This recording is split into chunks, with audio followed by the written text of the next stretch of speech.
நமக்கு நிறைய நேரத்தில் நிறைய பேருக்கு ரொம்ப வருத்தம் என்ன அப்படின்னு சொன்னா, நான் இவ்வளவு பாடுபடுறேன் தானே, இவங்களுக்காக தானே பாடுபடுறேன், இவங்களுக்காக தானே ஓடுறேன், ஆனா கொஞ்சம் கோஆபரேட் பண்ணக்கூடாதா, என் கூட இருக்கக்கூடாதா?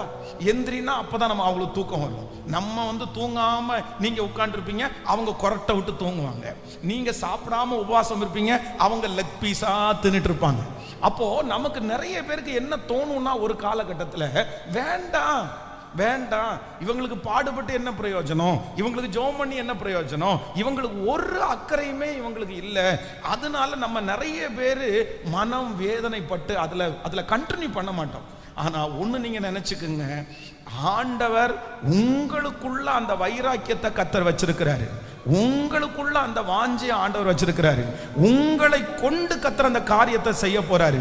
அந்த இடத்துல நீங்க சீசர்களா இல்ல, அந்த இடத்துல நீங்க தலைவனா இருக்கிறீங்க, தலைவியா இருக்கிறீங்க. தலைவனா இருக்கிறவங்களுக்கு தான் அந்த பேடன், தலைவியா இருக்கிறவர்களுக்கு தான் அந்த பேடன். மற்றவர்களுக்குள்ளே அது வரலன்னு நினைச்சு நம்ம கவலைப்பட வேண்டிய அவசியம் இல்லை. நம்முடைய காரியத்தை நாம் செய்தால் போதும். ஒரு காலகட்டம் வரும்போது சீடர்கள் எப்படி உணர்ந்தார்களோ அப்படியே உங்க மனைவி உணர்வார்கள், கணவன் உணர்வார், பிள்ளைகள் உணர்வார்கள். நான் நம்புறேன் நீங்க எந்த அளவிற்கு இருந்தீங்கன்றத அவர்களுக்கு உணரக்கூடிய ஒரு நாளை கர்த்தர் நிச்சயமாய் தருவார்.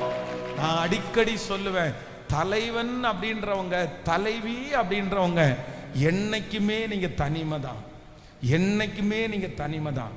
தரிசனம்ன்ற ஒண்ணு உங்களுக்குள்ள இருந்துச்சுன்னா, வெற்றி அடையணுன்ற ஒரு எண்ணம் உங்களுக்குள்ள இருந்துச்சுன்னா, நீங்க சில நேரத்தில் எப்படிதான் அதுல டிராவல் பண்ணணும்னா, 1000 பேர் இருந்தாலும் நீங்க மட்டும்தான் அதுல டிராவல் பண்ண முடியும். ஆனா சோர்ந்துட்டீங்க, இவங்களுக்கெல்லாம் எதுக்கு இப்படி செய்யறோம்னு நீங்க நினைச்சிட்டீங்க, அவ்வளவுதான். நீங்க தலைவனாகவே முடியாது, நீங்க தலைவியாகவே முடியாது.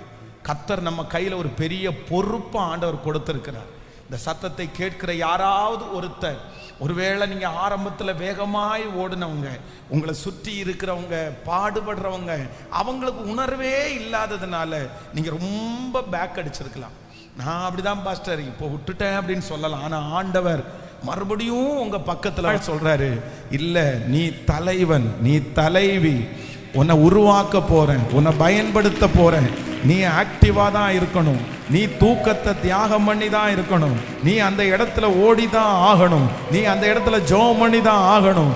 கர்த்தர் உங்களை நம்புறார், ஆண்டவர் உங்களை நம்புறார். கர்த்தர் சொல்லுகிறார், உங்கள் மூலமாய் அந்த எழுப்புதலை கர்த்தர் கொண்டு வர போறாரு.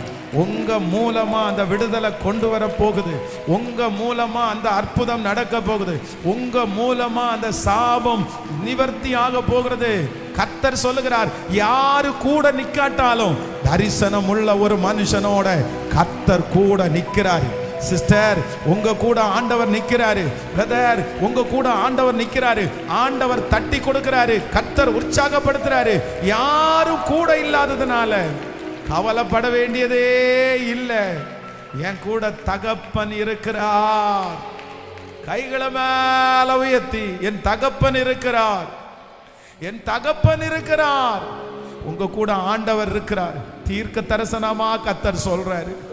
யாரோ ஒருத்தருடைய பக்கத்துல வந்து சொல்றாரு, பாஸ்டர் மனசே உடைஞ்சிட்டேன் பாஸ்டர், நான் யாருக்காக பாஸ்டர் இவ்வளவு கஷ்டப்படுறேன், நான் யாருக்காக இந்த இடத்துல இருக்கிறேன்.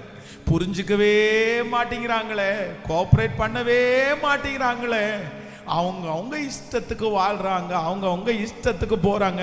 எனக்கு வருத்தம் ஆயிருச்சு. இன்னைக்கு நான் இந்த ஜெபத்துல அட்டன் பண்ணும்போது கூட அப்படிதான் அட்டன் பண்றேன்.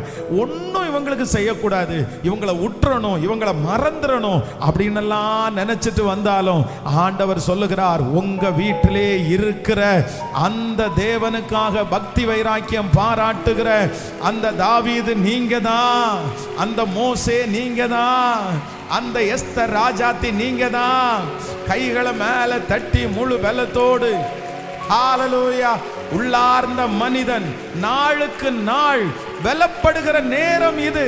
நீங்க சோர்ந்து போக வேண்டிய அவசியம் இல்லை, சோர்ந்து போக வேண்டிய அவசியம் இல்லை. சத்துவம் இல்லாதவனுடைய சத்துவத்தை பெருக பண்ணுகிற கர்த்தர். ஹல்லேலூயா. உள்ளார்ந்த மனிதன் நாளுக்கு நாள் புதிதாக்கப்படுகின்ற நேரம் இது. உள்ளார்ந்த மனிதன் நாளுக்கு நாள் புதிதாக்கப்படுகின்ற நேரம் இது. சோர்ந்து போகாதே, நீ சோர்ந்து போகா. பாடுவோம், நீ சோர்ந்து போகாதே. அதி சீக்கிரத்தில் நீங்கிவிடும் இந்த லேசான, அதி சீக்கிரத்தில் நீங்கிவிடும் இந்த லேசான உபத்திரவம். சொல்லுவோம், ஈடு இணையில்லா மகிமை இதனால் நமக்கு வந்திடுமே. ஈடு இணையில்லா மகிமை இதனால் நமக்கு வந்திடுமே. சோர்ந்து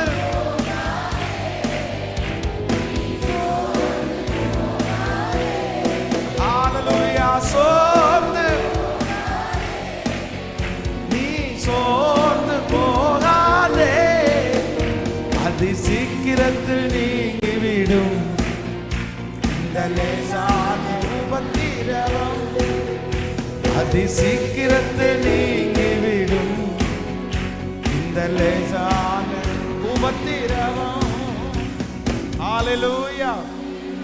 கிதியோனை ஆண்டவர் ஏன் தெரிந்து கொண்டார்?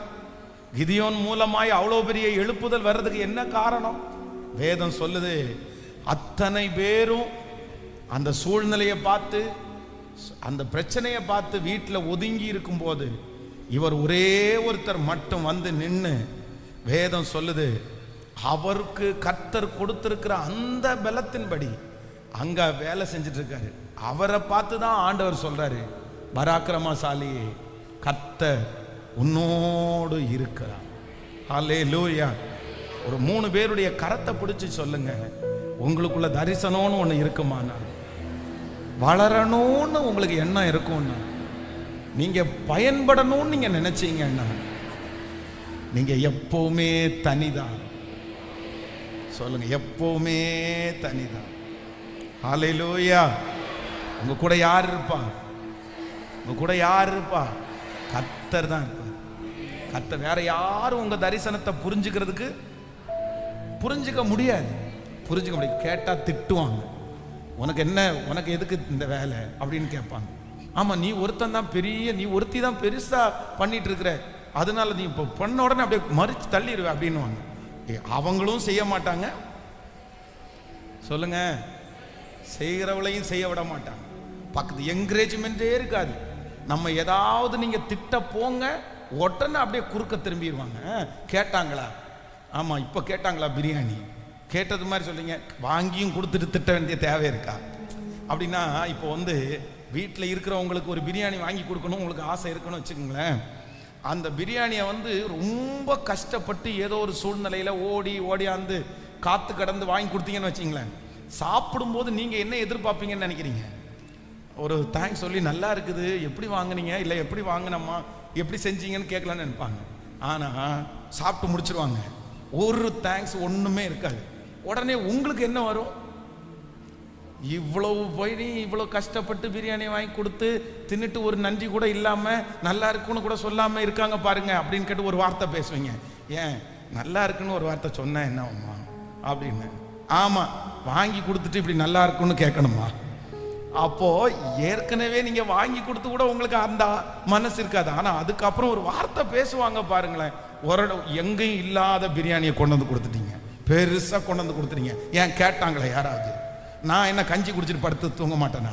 எனக்கு இது கிடையாது அப்படின்ற வார்த்தை சொன்னா சிலருக்கு அப்படியே மனசே உடஞ்சு போய் எதுக்குடா இவங்களுக்கெல்லாம், என்ன தலையாட்டுங்க, எதுக்குடா இவங்களுக்கெல்லாம் செஞ்சோம், அமைதியா இருந்திருக்கலாமே அப்படின்னு தோணும். ஆனா ஒண்ணு நினைச்சுக்குங்க, நீங்க தலைவன், நீங்க தலைவி, நீங்க தலைவன், நீங்க தலைவி. அந்த இடத்துல நீங்க என்ன எதிர்பார்க்கணும்னா, அவளுடைய என்கரேஜ்மெண்ட் எனக்கு தேவையில்லை, என்ன கர்த்தர் செய்ய வைக்கிற இடத்துல கர்த்தர் என்ன வச்சிருக்கிறார், கர்த்தர் என்ன செய்ய வச்சிருக்கிற இடத்துல வச்சிருக்கிறார். இன்னைக்கு தெரியாது, ஆனா ஒரு நாள் ஆண்டவர் உங்களோட இருக்கிறதை பார்ப்பார்கள். ஹல்லேலூயா. நீங்க அநேகம் பேருக்கு ஒரு எடுத்துக்காட்டாய் மாறுவீர்கள். கர்த்தர் அநேகருக்கு முன்பாக உங்களை சாட்சியாய் நிறுத்துவார். நீங்கள் தலைவன் ஆகுவீர்கள், நீங்கள் தலைவி ஆவீர்கள். அன்றைக்கு உங்கள் நிமித்தம் கர்த்தர் மகிமைப்படுவார். ஆமென். பாடுவோமா? சொல்ல போறோம், சோர்ந்து போக மாட்டேன். சொல்லுங்க. தலைவன் எப்பொழுதும் தனிமைதான், தலைவி எப்பொழுதும் கேட்கல. நம்முடைய உணர்வுகளை அவர்களால புரிஞ்சுக்கிறதுக்கு, நம்ம சொல்றத அவங்களால புரிஞ்சுக்கிறதுக்கு புரியாது. ஆனா நான் நம்புறேன், கர்த்தர் புரிய வைப்பார். அவர் புரிய வைப்பார். இந்த ஜெபத்துல கலந்து கொண்டதனுடைய அடையாளத்தை கர்த்தர் காண பண்ணுவார். வெற்றி உண்டு, வெற்றி உண்டு. ஹல்லேலூயா. எனக்கு இன்னொரு சம்பவம் ரொம்ப ஆச்சரியமா இருக்கும். ஆண்டவர் மத்தியானம் பசிக்குது, சோறை வாங்கிட்டு வாங்கன்னு சொன்னா அவரை மட்டும் தனியா விட்டுட்டு மொத்த பேரும் சோறு வாங்குறதுக்கு போயிருக்காங்க. பாருங்க எந்த அளவுக்கு இருக்கும். யாருக்கு? இவர் ஒருத்தருக்கு சோறு வாங்குறதுக்கு 12 பேரும் போயிட்டாங்க. பாத்துங்களேன். இது என்ன? ஒரு 3 பேர் நின்றுட்டு ஒரு 4 பேர் போனா கூட பரவாயில்ல. எப்பா மதியானம் சாப்பிட பசியா இருக்குது, போங்க ஏதாவது சாப்பாடு வாங்கிட்டு வந்தாங்கன்னா, அதுவும் அந்த நேரத்தில் ஒரு கிணத்துக்கு பக்கத்தில் இவர் தனியா இருக்கணும். அந்த இடத்துல தண்ணி எடுக்கிறதுக்கெல்லாம் வருவாங்க. எதுவுமே இல்லை. இவர் பாஸ். இவர் ஒரு திடீர்னு ஒரு கூட்டம் வந்து ஒரு 10,000 பேர் 5,000 பேர் இவரை சூழ்ந்துட்டா என்ன பண்ணுவாரு? தண்ணி யார்ட்ட கேட்பாரு? எந்த உணர்வும் இல்லை. சோறை வாங்கிட்டு வாங்க கிளம்பிட்டாங்க. ஏப்பா இப்படியா உணர்வு இல்லாமல் இருப்பாங்க? ஆனா அந்த மனுஷகுமாரன் அவர்களோடு இருக்கிற வரைக்கும் அந்த உணர்வு, அந்த தைரியம், அந்த ஃபீல் எதுவுமே அவங்களுக்கு இல்லை. ஆனா என்னைக்கு ஆண்டவர் எடுத்துக்கொள்ளப்பட்டு இவங்க கையில ஒரு பொறுப்பு வந்துச்சோ, அவங்க தலைவனா மாறிட்டாங்க, அவங்க தலைவியா மாறிட்டாங்க. நான் நம்புறேன். கவலைப்படாதீங்க. உங்க பிள்ளைக்கு கர்த்தர் அப்படிப்பட்ட ஒரு உணர்வை கர்த்தர் தருவார். அந்த மகனுக்கு ஒரு பொறுப்புள்ள வாழ்க்கையை தருவார். அந்த பிள்ளைங்க சீக்கிரமா பொறுப்புல வருவாங்க. மனைவியை கர்த்தர் பொறுப்புல கொண்டு வருவார். கணவனுக்கு அந்த பொறுப்பை கர்த்தர் தருவார். ஹல்லேலூயா. சேர்ந்து கரங்களை தட்டி நான் சோர்ந்து போக மாட்டேன். எல்லாரும் கரங்களை தட்டி பாடி நன்றியப்பா. நல்ல உற்சாகமாய் கிறிஸ்துவின் பொருட்டு நெருக்கப்பட்டால் பாக்கியம் நமக்கு பாக்கியமே. கிறிஸ்துவின் பொருட்டு நெருக்கப்பட்டால் பாக்கியம் நமக்கு பாக்கியமே. சோர்ந்து போகாதே, ஹல்லேலூயா. சோர்ந்து போகாதே, நீ சோர்ந்து போகாதே. அதி சீக்கிரத்தில் நீங்கிவிடும் இந்த லேசான உபத்திரவம். அதி சீக்கிரத்தில் நீங்கிவிடும் இந்த லேசான உபத்திரவம். காண்கின்ற உலகம் தேடவில்லை, காணாத பரலோகம் நாடும். காண்கின்ற உலகம் தேடவில்லை, காணாத பரலோகம் நாடுகிறோ. சோர்ந்து போகாதே, நீ சோர்ந்து போகாதே.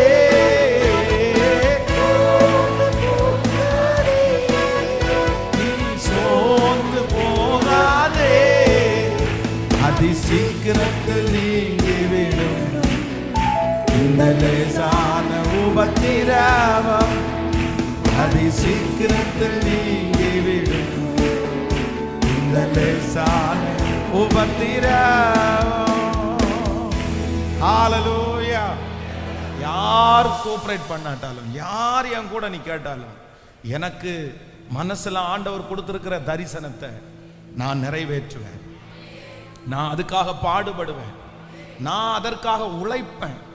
நான் அதுக்காக ஒப்பு கொடுப்பேன். இந்த கான்செப்ட், இந்த தரிசனத்தை விட்டு வலதுபுறமும் இடதுபுறமும் சாயவே சாயாதீங்க. இது தேவன் உங்களுக்கு கொடுத்திருக்கிற பெரிய வரப்பிரசாதம். இது யாருக்குமே இப்படிப்பட்டது கிடைக்காது.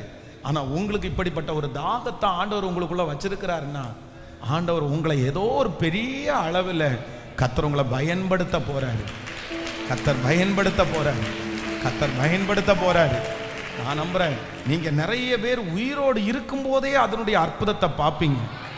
இன்னும் சிலரை ஆண்டவர் எடுத்து கொண்டதுக்கு பிற்பாடு உங்களை குறித்து சொல்லுவாங்க பாருங்க, நீங்க எவ்வளவு தூரம் இருந்தீங்கன்னு அப்பதான் சாட்சியாய். அதனால ஆண்டவருடைய பிள்ளைகளே, இது ஒரு ஸ்பெஷல் கிஃப்ட். மற்றவங்க பொறுப்புணர்ச்சியே இல்லாம இருக்கும்போது உங்களுக்குள்ள ஒரு பொறுப்புணர்ச்சி இருக்குன்னா நீங்க ஆண்டவரால ஸ்பெஷலா அழைக்கப்பட்ட ஆண்டவருடைய பிள்ளைங்க. அதை யாருக்காகவும் என்ன பண்ணிடாதீங்கன்னா இழந்துடாதீங்க. ஏசப்பாவை முன்னாடி கொண்டு நிறுத்திடுங்க. அவர் உங்களுக்கு சொல்லி தருவார். நானும் தனிமை தான்ப்பா, 12 பேரை கூப்பிட்டா கூட ஒருத்தரும் கூட இல்லைப்பா. அதனால என்னுடைய ஆண்டவர் அவருடைய வேலையை விடவே இல்லை, அவர் செய்ய வேண்டிய காரியத்தை விடவே இல்லை, நீங்க பார்த்துக்குங்கன்னு சொல்லவே இல்லை. அவர் நின்றார். ஆனால் அதற்கு பிறகு அவருடைய சீடர்களுக்கு அது திரும்ப அவர்களிடத்தில் போனது. ஆமேன். ஆணித்தரமா ஆண்டவர் சொல்றாரு, உங்க மேல ஆண்டவர் ஒரு பெரிய தலைமைத்துவத்தை கர்த்தர் வச்சிருக்கிறேன்னு கர்த்தர் வாக்கு கொடுக்கிறாரு. நாளைக்கு காலையில இந்த ஜெபம் முடிச்சுட்டு போகும்போதே அப்படியே உற்சாகமா நீங்க எந்திரிக்கணும். நீங்க உற்சாகமா நீங்க இருக்கணும். நீங்க எல்லாரை விட ஸ்பெஷலா நீங்க தெரியணும். எல்லாரை விட நீங்க ஆக்டிவா ரொம்ப தெரியணும்.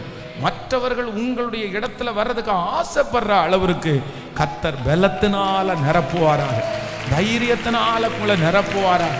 கர்த்தர் உங்க எல்லாரையும் ஆக்டிவா கர்த்தர் வைப்பாராக, பலமாய் கர்த்தர் வைப்பாராக. ஹல்லேலூயா.